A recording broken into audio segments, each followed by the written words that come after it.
आज की क्लास जितनी जरूरी आपके लिए है, आप लोगों की तो उम्र लगभग 22-23 से मतलब 20-22 से लेके 30-35 के बीच में होगी। आपके लिए तो है ही जरूरी, लेकिन ये आपके लिए और जरूरी होने वाला है आज से 10 साल के बाद, जब आपके छोटे बच्चे होंगे। कुछ के तो होंगे, बाकी जो बाद में पेरेंट्स बनेंगे। बड़ा आसान लगता है पेरेंट होना, जबकि बहुत मुश्किल काम है। आपको बच्चा IIT करेगा या नहीं, MBBS करेगा या नहीं, ये बहुत छोटी बात है। कर लेगा तो अच्छी बात है, ना करे तो कोई बुरी बात नहीं है, सामान्य सी बात है। पर आपकी संतान, आपका बेटा या आपकी बेटी एक कायदे का इंसान बनेगा या नहीं, ये ज्यादा बड़ी बात है। और कायदे का इंसान बनाना पेरेंट्स की प्राथमिक जिम्मेदारी है, जिसमें हम में से अधिकांश लोग पूरी तरह सफल नहीं होते। मैं भी शायद नहीं हो पाऊं। मतलब मैं ये दावा नहीं कर रहा कि मैं तो बहुत महान हूं और आप थोड़ा सीखें। हम सबकी वो स्थिति है, हम सबकी वो समस्या है। तो जिन चीजों से बचाना जरूरी है अपने बच्चों को, उनमें से एक समस्या का नाम है नार्सिसिज्म। नार्सिसिज्म के लिए हिंदी का एक शब्द होता है जो उसके काफी नजदीक है, उसे कह सकते हैं आत्ममुग्धता। अब शायद आपको लगेगा अच्छा ये बात है, अब समझ में आ गई बात। आत्ममुग्ध होना होता है, छोटे बच्चों में टेंडेंसी ज्यादा दिखती है, क्योंकि छोटे बच्चे ईगोसेंट्रिक होते हैं। ईगोसेंट्रिक का मतलब दुनिया के सेंटर में खुद को रख के जीवन को देखते हैं। एक शब्द आपने सुना होगा जिसको बोलते हैं सेल्फ कॉन्फिडेंस। और आप ये भी जानते हैं कि हर पेरेंट्स चाहते हैं कि उनके बच्चों में आत्मविश्वास होना चाहिए। ठीक भी है, आत्मविश्वास होना भी चाहिए। कई बार यह समझ नहीं आता कि आत्मविश्वास की रेखा कहां खत्म होती है और आत्ममुग्धता कहां से शुरू हो जाती है। जैसे कुछ लोग कहते हैं कि दोस्ती और प्यार के बीच की रेखा बहुत पतली होती है, पता नहीं चलता कब आप उछल के वहां पहुंच जाते हैं। ऐसी प्रतिस्पर्धा और दुश्मनी, कंपटीशन और राइवलरी के बीच की रेखा बहुत पतली होती है। ऐसे ही धर्म और सांप्रदायिकता के बीच की रेखा बहुत पतली है। अब कब तक धार्मिक थे, कब सांप्रदायिक हो गए, पता नहीं चलता है। ठीक ऐसे ही आत्मविश्वास से भरे होना और आत्ममुग्ध हो जाना, इसके बीच की रेखा भी बहुत पतली है, पर रेखा है। उस रेखा को समझना, उसको पहचानना बहुत जरूरी है। मोटे तौर पर आत्मविश्वास एक बहुत अच्छी क्वालिटी है, पॉजिटिव क्वालिटी है, होनी चाहिए। और नार्सिसिज्म यानी आत्ममुग्धता एक ऐसी स्थिति है जो कि न केवल उस व्यक्ति के लिए समस्या है जिसको है, बल्कि उसके आसपास के समाज के लिए भी एक समस्या बन जाती है। टॉक्सिक समाज बनता है, विष भरा समाज बनता है। तो मैं भी आपको इसकी पूरी कहानी समझाऊंगा, फिर आप समझ जाएंगे कि इतना मुश्किल शब्द क्यों बनाया गया। इसके पीछे कहानी है, रोचक कहानी है। उसमें आने से पहले पिछले 30-40 साल में दुनिया भर में, विशेष रूप से पश्चिम में, देखा गया है कि नार्सिसिज्म यानी आत्ममुग्धता की टेंडेंसी बहुत बढ़ी है। ऐसे सर्वे हुए, और मैं हवाई बात करने से बचता हूं। मैं तो जो मेडिकल साइंस के सर्वेज हैं, साइकोलॉजी की एसोसिएशन के सर्वेज हैं, उनके बेस से बात करता हूं। समाज में उतनी बड़ी समस्या कुछ लोग मानते हैं कि नहीं है, लेकिन यह मानना पड़ेगा कि आज के समय में वो भी दिखना शुरू हुआ है। एग्जाम्पल से बात करते हैं, है ना, सैद्धांतिक बात क्यों करें। आत्ममुग्धता का एक लक्षण होता है व्यक्ति को ये लगने लगना कि उसके जैसा कोई नहीं, मैं इतनी सुंदर हूं, मैं क्या करूं। अब रिलेटेड बात है कि नार्सिसिज्म के डिसऑर्डर को कुछ लोगों ने एक नाम दिया है, गॉड कॉम्प्लेक्स। जब किसी को लगने लगे कि वो भगवान है या भगवान जैसा है, भगवान के बाद नंबर 2 पे आता है, तो समझ लो कि सीवियर प्रॉब्लम में है, गंभीर किस्म का नार्सिसिज्म उसको है। तो कभी अगर आपको भी लगता हो कि अपनिच भगवान है, तो इसका मतलब सीरियस बीमारी है, हल्के फुल्के नहीं, सीरियस है। और जो नार्सिसिस्ट किस्म के दोस्त होते हैं, नार्सिसिस्ट किस्म के प्रेमी प्रेमिका होते हैं, पति पत्नी होते हैं, उनका लक्षण ये है, वो शुरुआत करते हैं लव बॉम्बिंग से। लव बॉम्बिंग मनोविज्ञान का कंसेप्ट है, लव बॉम्बिंग। प्यार की बमबारी कर देंगे आपके ऊपर, इतना ज्यादा मैसेज करेंगे, miss you, love you, like you, ये वो। 24 घंटे में कम से कम 500 मैसेज करते रहेंगे। और आप सोचेंगे कि इतना प्रेम करने वाला मनुष्य मुझे मिला है, ऐसा तो दुनिया में किसी को नहीं मिला।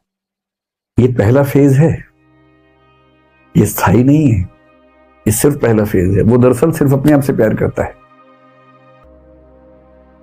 तो यदि कोई प्यार की बमबारी कर रहा हो तो खतरा है कि अगला स्तर ये आने वाला है।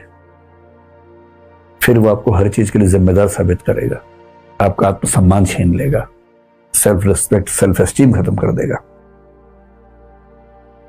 ये मोटा मोटा लक्षण जो है, ये लक्षण अगर किसी व्यक्ति में आपको सारे एक साथ दिख जाएं तो उसको हम कहेंगे कि वो नार्सिसिस्टिक व्यक्ति है या नार्सिसिस्ट है। आपके मन में एक सवाल ये आ रहा होगा, कितना मुश्किल नाम क्यों रखा है इसका? इसके पीछे एक कहानी है और उस कहानी का जो केंद्रीय चरित्र है उसका नाम है नार्सिसस। और नार्सिसस के नाम से इसका नाम पड़ गया नार्सिसिज्म। दरअसल कहानी दो कैरेक्टर्स की है, एक नार्सिसिस है और एक ईको है या एको है जो भी आप बोलते हैं उसको। देखिए, दुनिया के सभी धर्मों में जो शुरुआती कथाएं हैं, कहानियां हैं ना, बहुत रोचक कहानियां हैं। उन कहानियों का एक पर्पस क्या होता है कि नैतिक विचार सिखाने के लिए कहानी का इस्तेमाल करें। जब आप छोटे थे, आपको याद होगा, आपके पेरेंट्स आपको कहानियां सुनाते होंगे। पेरेंट्स की कोशिश क्या होती थी, कहानियों के माध्यम से बच्चों को नैतिक मूल्य सिखा दें। ये दुनिया के हर समाज में होता था। और बच्चे कई मुश्किल सवाल पूछ लेते हैं, उनका जवाब देने के लिए भी कल्पनाएं कर लेते हैं। जैसे मैं सोचता हूं कि ग्रीक समाज में किसी बच्चे ने पूछा होगा कि जैसे आप कहीं जंगल में जाके जोर से आवाज दें तो वो आवाज बार बार रिपीट होती है, बाद में एको होती है। तो बच्चे पूछते होंगे कि ये आवाज कहां से आ रही है। अब उस समय फिजिक्स इतनी विकसित नहीं थी कि फिजिक्स के बेस पे इसका आंसर आप दे सकें। तो फिर लोग कल्पनाएं कर लेते हैं। उन्होंने कल्पना कर ली कि ये जो आवाज है, इस आवाज के पीछे एक कहानी है बेटा। उसमें एक कहानी आती है, ये वाली कहानी। क्या कहानी है? ग्रीक कहानी है, ग्रीस की, यूनान की कहानी।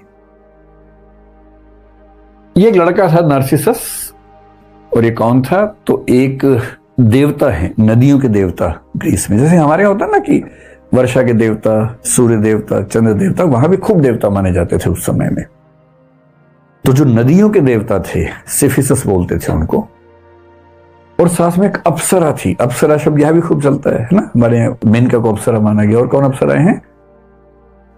उर्वशी है, रंभा है ना। अप्सराओं की कहानी यहां भी है, वहां भी होती है अप्सरा की कहानी।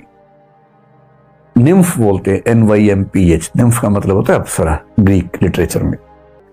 हमें अक्सर गलतफहमी ये होती है कि अपनी सुंदरता की वजह हम है, जबकि हम होते नहीं। उसकी वजह तुक्के से मिली होती है वो, तो है ना। तो इस बेचारे को ये नहीं पता था जो आपको पता है कि तुक्का है।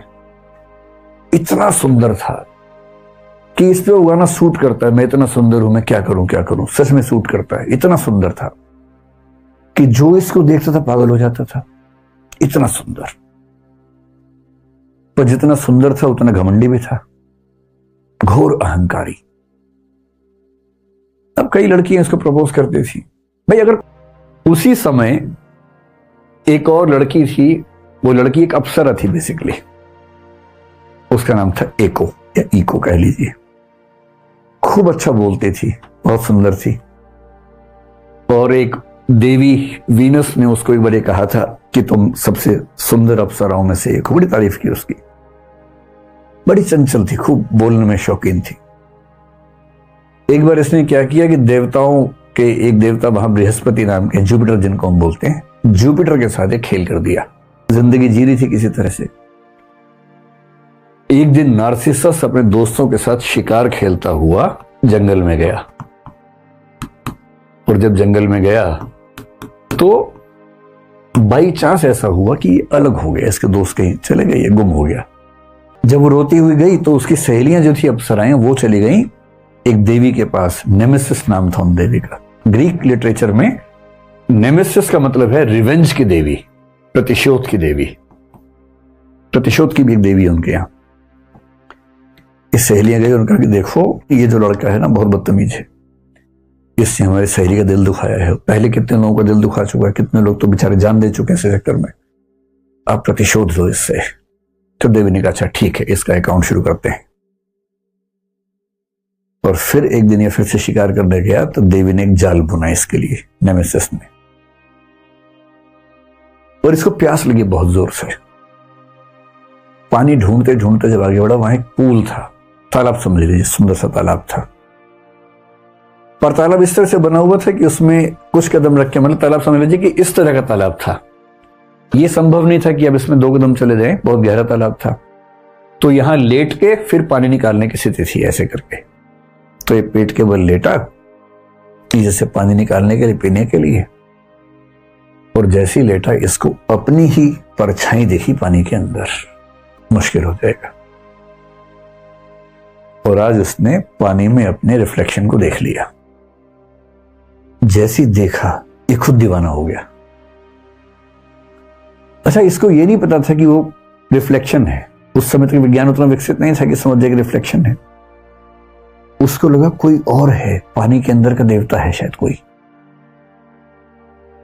ये इतना पागल हो गया, जितनी पागल इको हुई थी इसके लिए, उतना ही पागल हो गया। और सहेलियों ने यही कहा था कि इसको भी ये पीड़ा समझ में आनी चाहिए कि जब हम किसी से प्रेम करते हैं और वो जब हिकारत से बात करता है तो कैसा लगता है। अभी बेचारा उससे कह रहा, तुम कौन हो दोस्त? वो जवाब ही नहीं दे रहा। मजे की बात है, एक लड़का एक लड़के से ही कह रहा है, और ग्रीक लिटरेचर में इस बात को लेकर तनाव नहीं है उस समय। ये फिर कह रहे कि मैं तुमसे मिलना चाहता हूं, जवाब ही नहीं दे रहा। खूब रिक्वेस्ट कर करके मर गया, जवाब ही नहीं आता था अंदर से। अब ने बोला कि अगर तूने मुझे जवाब नहीं दिया तो इस जीवन का लाभ ही क्या है। और पीछे पेड़ के पीछे खड़ी होकर सुन रही इको, उसको खुशी हो रही कि आज इसको समझ में आई बात। और अंत में इसने तय किया कि अगर मैं इसके साथ जीवन नहीं गुजार सकता हूं तो ये जीवन बेकार है, और उसने अपने जीवन को समाप्त कर लिया। और अंतिम वाक्य क्या बोला? अलविदा, फेयरवेल। और पीछे से इको ने क्या कहा? अलविदा। ये खत्म हो गया, आत्ममुग्धता में खत्म हो गया। यह है नार्सिसस नाम के बहुत सुंदर किंतु बहुत ही घमंडी आदमी की कहानी। और ये हमेशा ध्यान रखना है कि यदि आप 4 लोगों के साथ बदतमीजी से बात करते हैं तो कभी ना कभी कोई आपको भी मिलने वाला है, जीना मुश्किल कर देगा। सीखने की बात है कि किसी को पसंद करो तो ईगो की तरफ भाग के नहीं जाना उसके पास, थोड़ा सा अपना स्वाभिमान बना के रखना। और कोई पसंद ना आए तो उसको बदतमीजी के साथ, हिकारत के साथ, तिरस्कार के साथ नहीं खारिज करना है, कायदे से मना करने का भी तो तरीका हो सकता है। क्योंकि ऐसा होता है, जैसा आप सबके साथ बर्ताव करेंगे वैसा आपके साथ भी हो तो सकता ही है।